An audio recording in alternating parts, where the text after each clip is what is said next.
AM న్యూస్కి స్వాగతం.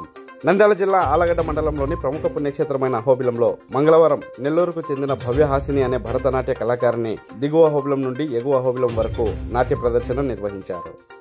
ఈ సందర్భంగా భవ్యహాసిని మాట్లాడుతూ నెల్లూరులో తాను 10వ తరగతి చదువుతున్నారని, మహాసంకల్పం పేరిట పలు పుణ్యక్షేత్రాలను దర్శించి భరతనాట్య ప్రదర్శనలు చేస్తున్నట్లు తెలిపారు. ఇటీవల అరుణాచలం క్షేత్రంలో 14 కిలోమీటర్ల మేర గిరి ప్రదక్షిణ తలనాటి ప్రదర్శనతో చేసినట్లు తెలిపారు. అలాగే మాలకొండ, విజయవాడ ఇంద్రకీలాద్రి పైన కూడా భరతనాట్యం చేసి దర్శించుకున్నట్లు తెలిపారు. అదేవిధంగా ఈరోజు దిగువ అహోబిలం నుండి ఎగువ అహోబిలం వరకు దాదాపు 8 కిలోమీటర్ల మేరకు భరతనాట్యం చేస్తూ శ్రీ లక్ష్మీ నరసింహస్వామి వారిని దర్శించుకునేందుకు రావడం జరిగిందని వివరించారు.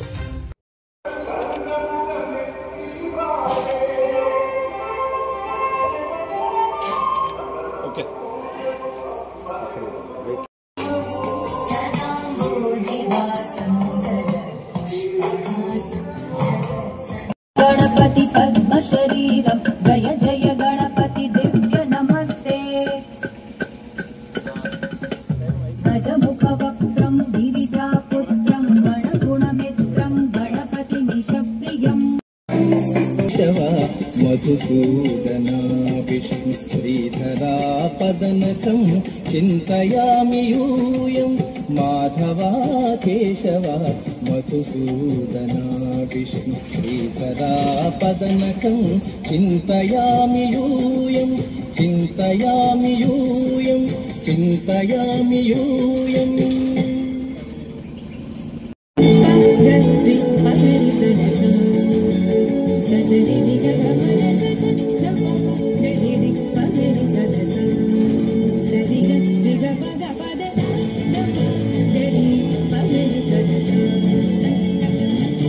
दामोदरानिरुद्ध दैव पुण्डरीकाक्ष नामत्रयाधीश नमो नमो नामत्रयाधीश नमो नमो माधवा केशवा मधुसूदना विष्णु श्रीधरा पदनकं चिन्तयामि यूयम्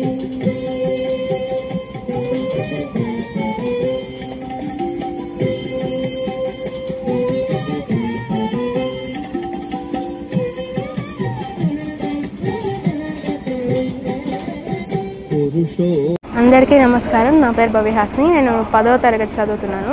నేను నెల్లూరు నుంచి వచ్చాను. నేను 2 ఏళ్ల క్రితం అరుణాచలంలో 14 కిలోమీటర్ల గిరి ప్రదక్షిణ చేశాను. మాలకొండలో చేశాను. నరసింహస్వామి నెల్లూరు కొండలో 3 సార్లు ఎక్కి దిగాను. ఇప్పుడు అహోబిలంలో 8 కిలోమీటర్లు నా నాట్యంతో గిరి ప్రదక్షిణ చేయబోతున్నాను. నా పేరు చెంచి లక్ష్మి. నేను నెల్లూరు నుంచి వచ్చాను. మా పాప పేరు భవ్యహాసిని. తను 7 సంవత్సరాల నుంచి భరతనాట్యం నేర్చుకుంటూ ఉంది.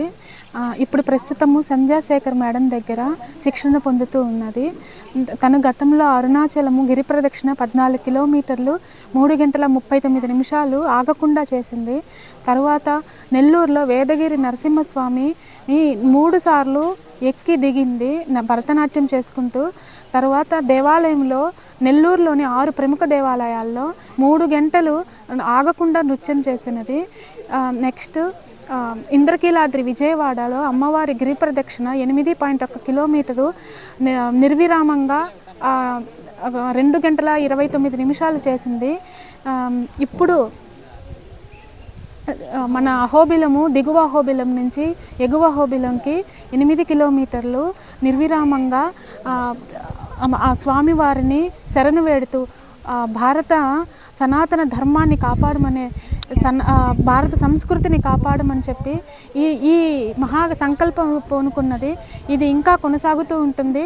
ఇప్పటికీ ఈ నరసింహస్వామి మాకు బిడ్డకి ఆశీస్సులు ఇచ్చి ఇంతవరకు నడిపాడు.